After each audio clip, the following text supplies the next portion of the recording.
राजस्थान सरकार ने जो मॉडल तैयार किया है राजस्थान में, मोदी जी का मॉडल क्या था, वो तो चुनाव जीतना अलग बात है। अगर आप गुजरात जाएंगे तो मालूम पड़ेगा कि वो मॉडल कुछ मॉडल था ही नहीं, वो मोदी जी की मार्केटिंग थी। और हमारा जो मॉडल है, मैं आप सबको आग्रह करूंगा, जिसमें आपकी रुचि हो, आप मुझसे मिलिएगा अलग से। मैं आपको पूरी तरह जो फैसले हमने किए 4 साल में, वो फैसले ऐसे हैं जो हिंदुस्तान में किसी राज्य में नहीं हैं। अधिकांश फैसले हमारे हैं। आपको उसमें आर्टिकल लिखना हो, आपको उसको समझना हो, तो मैं समझता हूँ ये भी सामाजिक सरोकार होगा और पब्लिक इंटरेस्ट में होगा। मुझे गर्व है कि हमारी सरकार ने सबके सहयोग से ऐसे फैसले किए जो खाली मैं अभी लिस्ट पढ़ के सुनाऊंगा आपको, डिटेल में नहीं जाऊंगा। डिटेल में तभी जाऊंगा तब आप मुझे कोई क्वेश्चन पूछेंगे। और भी है इसके अलावा भी, पर जो कहने का मतलब है कि एक के बाद एक अच्छे फैसले हुए हैं और पूरे देश में कई फैसलों की चर्चा भी है, जिसमें चिरंजीवी योजना भी आती है, इंदिरा गांधी रसोई योजना भी आती है, 8 रुपये में भोजन, 17 रुपये सरकार देती है हर थाली पर, सब्सिडी दे रही है। और इंदिरा रोजगार योजना भी आती है, नरेगा के पैटर्न पर 100 दिन की गारंटी की रोजगार। उड़ान भी आती है, जो हिंदुस्तान में कहीं नहीं है, कि हर महिला को 12 नैपकिन प्रति माह सरकार दे रही है। 500 से 700 करोड़ रुपये खर्च होंगे, पर गांव में घूंघट में महिलाएं जो तड़पती है, तकलीफ आती है, इन्फेक्शन होते हैं महामारी में, उसकी कोई कल्पना नहीं कर सकता। वो मन में ही समझ जाती है कि बार बार इन्फेक्शन, बार बार कई मांझ बन जाती है, बच्चे पैदा नहीं होते, फिर उसका इलाज करवाओ। कई जो है कैंसर हो जाते हैं, कई बीमारी ऐसी होती है जो कि भुगतना पड़ता है। तो ये बातें संकोच में लोग बोलते नहीं हैं। मैं आह्वान करता हूँ प्रदेशवासियों को भी, आप सबको, संकोच छोड़ो पब्लिक इंटरेस्ट के अंदर। हमारी बहनें माताएं जो है वो क्यों भुगते, ये तो प्रकृति की देन है। तो उसमें हम लोगों को अब टाइम बदल गया है। एक पत्रकार मित्र ने मुझे कहा आप में से ही, साहब अब तो संकोच नहीं। मेरी बेटी मुझे कहती है, पापा जब आप आओ घर पे तो मेरे लिए नैपकिन लेके आना। कहने का मतलब कि टाइम बदल गया है, उसमें हमें भी उस रूप में बात करना है। इंग्लिश स्कूल की बात करी गई, ये इतना बड़ा प्रयोग है। मैं खुद बचपन में अंग्रेजी खिलाफ था, आंदोलन करते थे दक्षिण में हिंदी के खिलाफ, उत्तर में अंदर अंग्रेजी खिलाफ। मैं भी कह अंग्रेजी क्या काम आई। अब जब मैं सुनता हूँ जनरल रमेश जी को तो मुझे तकलीफ होती है कि मैं क्यों नहीं इंग्लिश में बात करता हूँ, क्यों नहीं बोल पाता, क्योंकि इंटरनेशनल लैंग्वेज है। और जो बच्चे आज राजीव गांधी का जो सपना था 21वीं सेंचुरी का, लोग समझ नहीं पाए कि ये कंप्यूटर ये बात करता है, ये कंप्यूटर क्या काम आ गया, नौकरी चली जाएगी बच्चों की। लोग बैलगाड़ी में बैठ के आए थे लोकसभा के अंदर, कि मतलब देखिए ये प्रधानमंत्री कंप्यूटर ला रहा है, तो बैलगाड़ी में बैठ के इसलिए आए कि देखिए बेरोजगारी पैदा हो जाएगी, क्योंकि सब जो टाइपिस्ट है घर बैठ जाएंगे। अब कोई बैठा कर टाइपिस्ट घर, अब सारे कंप्यूटर सीख गए। इंफॉर्मेशन असिस्टेंट हमारे यहाँ हज़ारों लगे हुए हैं हर गांव के अंदर, वो कंप्यूटर एक्सपर्ट हैं। तो कहने का मतलब है कि ये जो उनकी सोच थी आज सत्ता में, वो जरूर है, उनकी सोच कभी प्रगतिशील नहीं रही है, प्रोग्रेसिव नहीं रही है। वो रिएक्शनरी लोग रहे हैं। बीजेपी जनसंघ वाले रिएक्शनरी रहे हैं, प्रो अमेरिकन रहे, वो ये लोग थे। ये तो ठीक है, समय के साथ साथ में धर्म के नाम पे सत्ता में आ गए हैं। धर्म के नाम पर सत्ता माना एक अलग बात है, पर लोकतंत्र के आधार पर जो नीति है, जो कार्यक्रम, जो सिद्धांत होते हैं, उसके आधार पर राजनीति करना दूसरी बात जो होनी चाहिए देश के अंदर। और राहुल गांधी जी के लिए चाहते हैं कि लोकतंत्र में प्रिंसिपल, पॉलिसी, प्रोग्राम आधार बनाओ, संविधान की रक्षा करो और राजनीति करो। उसमें नॉन वायलेंस भी आता है, सबको समान अधिकार भी आता है। एक एक शब्द की व्याख्या वो करते कई बार मीटिंगों के अंदर, इतनी जानकारी वो रखते हैं। तो कहने का मतलब है कि देश चलता है संविधान पर और लोकतंत्र उसका एक बहुत बड़ा उसके भावना है, भाव है, उसी में चलना चाहिए, तब हम लोग सब सुरक्षित रहेंगे और गरीब आदमी का मान सम्मान रहेगा। क्यों गरीब आदमी के जाके पैरों का हाथ लगाना पड़ता हम लोगों को, चाहे प्रधानमंत्री हो, मुख्यमंत्री हो, मंत्री, एमएलए, एमपी कोई हो। आशीर्वाद देना भाई आप मेरे, चुनाव आ गया, ये जो कहते हैं उससे उसका सम्मान बढ़ता है। लोकतंत्र कमज़ोर हो जाएगा तो आप सोचो क्या होगा। लोग कहते हैं कि 2024 के बाद चुनाव भी होंगे कि नहीं होंगे। यू जस्ट इमेजिन, अगर कुछ लोग ये कहते हैं कि लोग 2024 के बाद में चुनाव करवाएंगे नहीं करवाएंगे मोदी जी, ये मैं बहुत महत्वपूर्ण बात आपको कह रहा हूँ। ऐसा अगर माहौल भी है, हो सके तो चुनाव होते रहेंगे बाद में भी, और मुझे विश्वास है कि देश की जनता कभी भी स्वीकार नहीं करेगी। लोकतंत्र आधारित देश चलता है, 75 साल से चलता रहेगा। उसी से मोदी जी का मान सम्मान दुनिया के मुल्क में होता है। मैंने कहा एक मीटिंग के अंदर मोदी जी की उपस्थिति के अंदर, मोदी जी आप जब दुनिया में जाते हो आपका सम्मान क्यों होता है? गांधी के देश के आप आए हो, जाए हो, वहाँ 70 साल लोकतंत्र कायम है, इसलिए आपका सम्मान होता है। तो कहने का मतलब कि जो माहौल बन गया देश के तनाव का, हिंसा का, बहुत खतरनाक माहौल है। इसलिए राहुल गांधी जी की यात्रा चल पड़ी महंगाई को लेके और बेरोजगारी को लेके, सब इशू को लेके। हमने भी जो ये स्कीम लाए, चिरंजीवी योजना, ये महंगाई के वक्त में ये स्कीमें वरदान साबित हो रही है लोगों के लिए। चाहे वो आपका उड़ान हो, इंदिरा रसोई हो, शहरी रोजगार योजना हो इंदिरा गांधी जी के नाम से, किसानों के कर्ज माफ, किसानों कर्ज माफ तो हमने किए ही है, पर किसानों के जो हमने 1000 रुपये प्रति माह दे रहे सम्मान पेंशन, उससे 8 लाख किसानों का बिल जीरो हो गया है। उपभोक्ताओं में हमने 50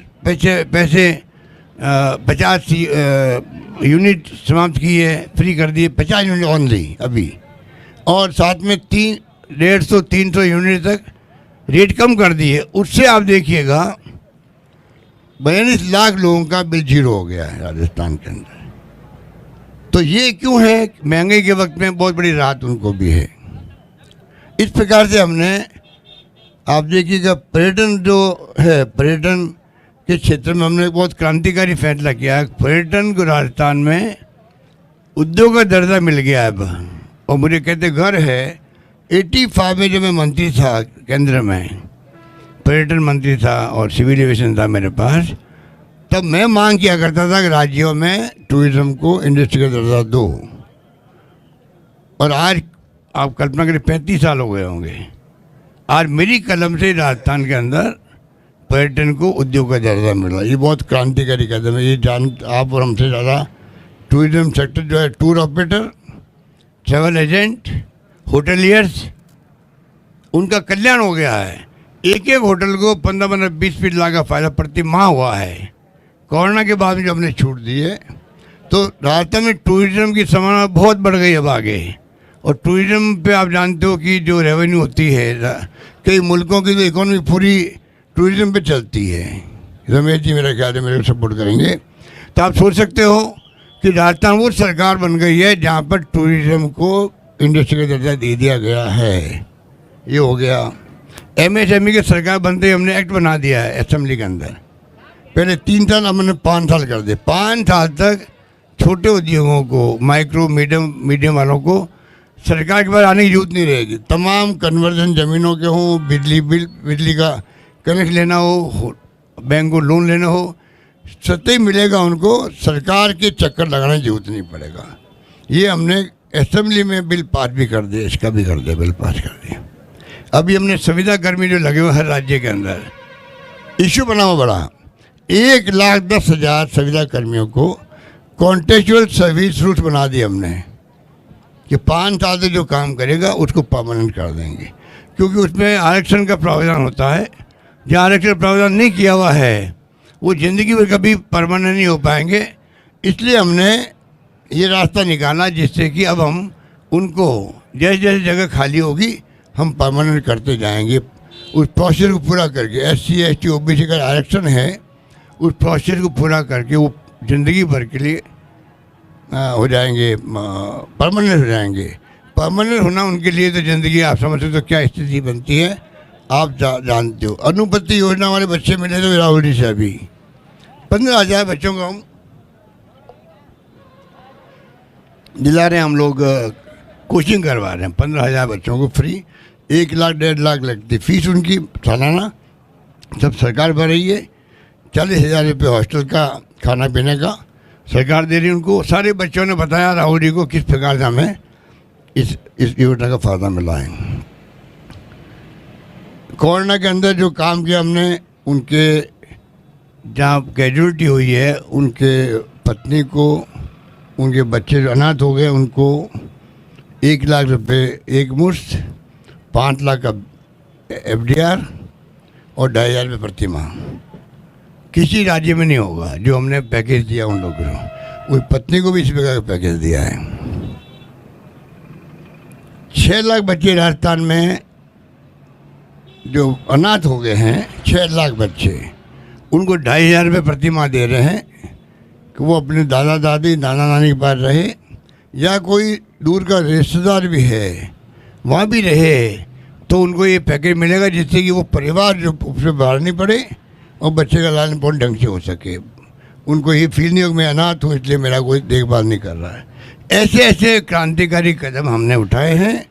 और इस पिछली बार मैंने किसानों के लिए समर्पित बजट, हाँ पिछली बार बजट राजस्थान का किसानों के लिए अलग आया था, पेश हुआ था। इस बार मैंने आह्वान कर रखा है युवाओं के लिए, छात्रों के लिए, बच्चों के लिए। उसकी थीम जो बजट की होगी वो उस पर हावी रहेगी बजट पर।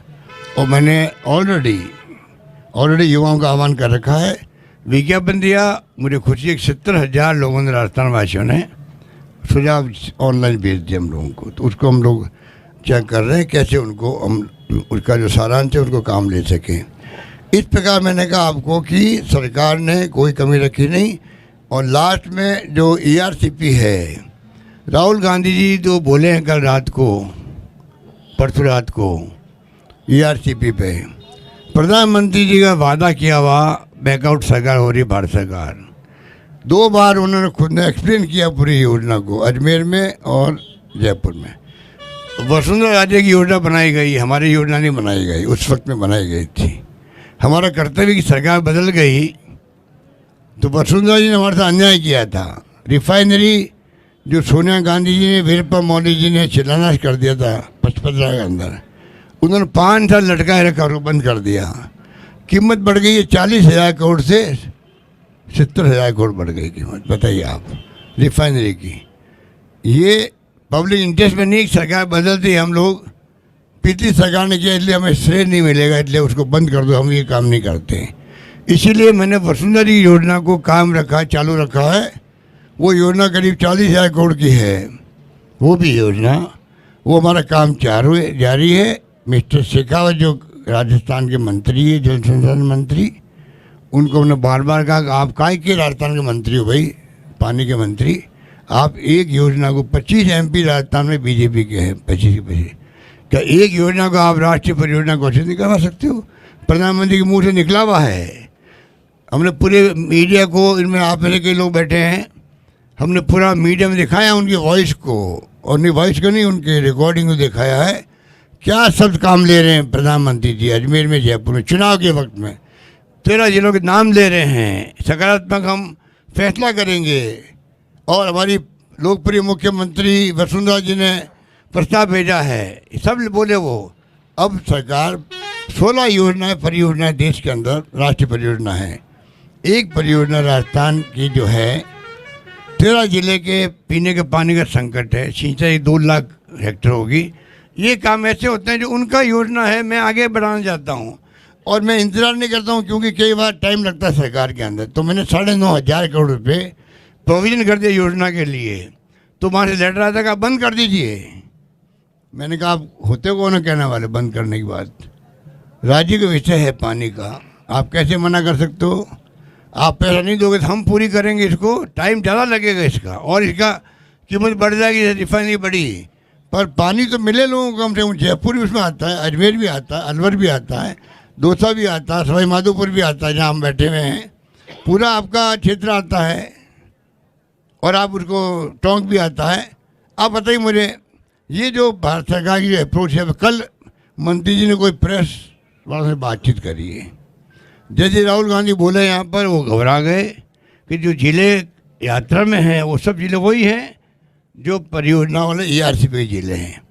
घबरा गए, कल फिर कन्फ्यूजन पैदा किया है। हम तैयार हैं 90% देने के लिए राष्ट्रीय परियोजना। इसको आपको 75% का फॉर्मूला जो पहले से बोलते आ रहे हैं वो 1 साल से, उसको वापस रिपीट किया। इसका मतलब है कि वो फिर जनता को गुमराह कर रहे हैं। वो योजना लागू नहीं करेंगी, खाली वो, क्योंकि 13 जिलों में यात्रा चल रही है, उसके इफेक्ट को कम करने के लिए एक इशू नहीं बने हमारे खिलाफ में। मंत्री जी ने और एक तुला छोड़ दिया है कि 75% कैपेसिटी की बात करो 7 के अंदर, जो कि संभव नहीं हो पा रही है, उनको मालूम है। ERCP का मुद्दा इतना बड़ा है, ये पूरे 13 जिले में साफ हो जाएंगे लोग चुनाव के अंदर भी। प्रधानमंत्री जी पचपदरा आने लगे थे वापस, तो मैंने विरोध किया उस वक्त में, भाई आप 5 साल तो योजना को बंद रखी है, अब आप क्यों आ रहे हो? क्योंकि मंत्र पढ़े जा चुके हैं एक बार, मंत्र 2 बार नहीं पढ़े जाते हैं। मैंने कहा वीरप्पा मोदी जी ने, सोनिया गांधी जी ने सोने मंत्र पढ़ दी वहाँ पर, तो क्या किया मालूम आपको? नई तरकीब निकाली, शिलान्यास की बजाय लिख दिया कार्य के शुभारंभ के अवसर पर प्रधानमंत्री आएंगे। मतलब 5 साल तक तो काम बंद पड़ा रहा, अब शुभारंभ अब हो रहा है, इस प्रकार से प्रधानमंत्री वहाँ आए। तो ये नौबत फिर कहीं आएगी। मैं उनका आग्रह करूँगा, ये हमारा कोई, ये सवाल तो पब्लिक इंटरेस्ट का है, इसको कृपा करके ERCP को राष्ट्रीय परियोजना घोषित करो और 90-10 का फॉर्मूला लागू करो। इस प्रकार और भी कई बातें हैं, मैं आपको खाली इतना कहना चाहूँगा कि कृपया करें। अब मैं जो आपको बार बार कह रहा था, universal health, right to health का एक्ट हमने प्रस्तुत कर दिया है असेंबली के अंदर, ऑलरेडी प्रस्तुत हो चुका है, एक्ट बन रहा है। उसमें प्राइवेट सेक्टर वालों ने ऑब्जेक्शन नहीं किया, हमने कहा इनकी बात सुननी चाहिए। हमारी सोच ये रहती है कि जो स्टेक होल्डर है उनकी बात भी सुन रहे हम लोग, तो हमने थोड़ा उसको सेलेक्ट कमेटी भेज दिया। अब वापस असेंबली आ रही है, वापस उसको हम टेकअप करेंगे।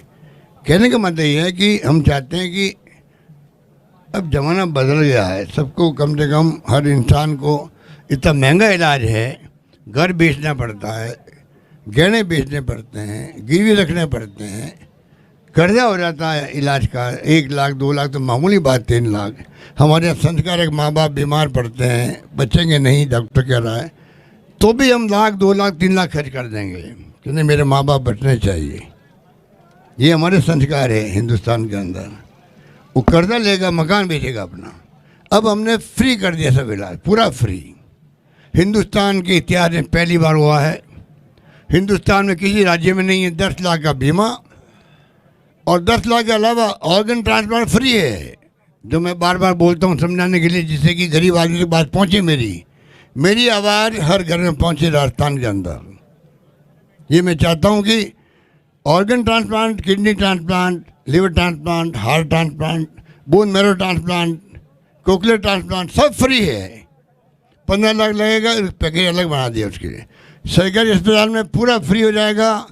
प्राइवेट में जाओगे तो ही आपको, 15 लाख 18 लाख का जो पैकेज वो मिलेगा आपको, वहाँ भी मिलेगा आपको। कहने का मतलब ये है, इतनी बड़ी योजना साथ में लिंक कर दिया, 5 लाख का बीमा कर दिया, मृत्यु होने पर कोई डूब जाए, एक्सीडेंट हो जाए, तो इसी योजना का पार्ट है, चिरंजीवी योजना का पार्ट है। देश में नहीं, दुनिया में कहीं ऐसी स्कीम नहीं है। हमें गर्व होना चाहिए राजस्थान वासियों को, मीडिया को गर्व होना चाहिए, इतनी शानदार योजना की शुरुआत राजस्थान से हो रही। अब हम प्रधानमंत्री से मांग करते हैं, हमारे जो 5 प्रोग्राम हैं ऐसे, उनको आप पूरे देश में लागू करवाओ। और एक और पॉइंट लास्ट में, पेंशन के लिए आपको आश्चर्य होगा, पेंशन 200 रुपये केंद्र सरकार देती है और कैप लगाती है कि राजस्थान में, मान लो एग्जाम्पल दे रहा हूँ, हम 1 करोड़ लोगों को देते हैं पेंशन, मान लो, मुझे एग्जैक्ट फिगर याद नहीं, तो 15 लाख को 20 लाख को तक मिलेगी आपको, 200 रुपये देंगे हम आपको। आपको राज्य में 15 लाख या 20 लाख जो भी कैप है वो देंगे, हम आपको सिर्फ 200 रुपये देंगे, बाकी आप दो। और कैप के साथ में ये भी नहीं कि पूरा 1 करोड़ लोगों को हम ही 200 रुपये देंगे। और कई सालों से 15-20 साल से होगा मेरे ख्याल से। मैं पहली बार मुख्यमंत्री था 24 साल पहले, तब भी 200 रुपये थे। तो मेरा कहने का मतलब अब टाइम बदल गया, आप पॉलिसी बनाओ पूरे कंट्री में बुजुर्गों के लिए, जिसमें लेबर भी आता, मजदूर भी, जो बेचारा काम करता है, जब सही साथ देना बंद कर देता बुढ़ापे के अंदर, बाद में काम नहीं कर सकता वो भी उसमें आएगा। विधवाएं आएगी, निःसज्जन आएंगे, तमाम लोगों को भारत सरकार को चाहिए पूरे देश में पॉलिसी बने एक सी, कम से कम 2000, 3000, 5000 जो भी देशों को एक पॉलिसी के अंतर्गत फैसला करें, जिससे कि आदमी अभी 500 रुपये में देते हैं, 750 देते हैं, 80 साल का हो तो 1500 देते हैं। ये सिस्टम सोशल सिक्योरिटी के दुनिया के मुल्कों में है, वहाँ हर परिवार को वीकली पैसा मिलता है आराम ज़िंदगी जीने के लिए। हमने कहा था कोरोना में कोई भूखा नहीं सोए, और मुझे गर्व है प्रदेशवासियों ने उस बात को निभाया, आपस में किसी को नहीं भूखा सोने दिया। अभी आपने सुना होगा जो मेरे वर्ड थे भूखा नहीं सोए, वही वर्ड काम लिए सुप्रीम कोर्ट ने काम लिए परसों या 5-7 दिन पहले, कोई भूखा नहीं सोए, ये भारत सरकार को कहा है ये व्यवस्था करो। तो आप बता दीजिए मुझे भूखा नहीं सोए तो कैसे भूखा नहीं सोएगा, जब उसके हर परिवार को पेंशन मिलेगी। वीकली मत दो, फोर्टनाइटली दो या मंथली दे दो हमारी तरह, पर एक पॉलिसी भारत सरकार की बननी चाहिए। आदमी इंसान कम से कम भूखा तो नहीं सोए,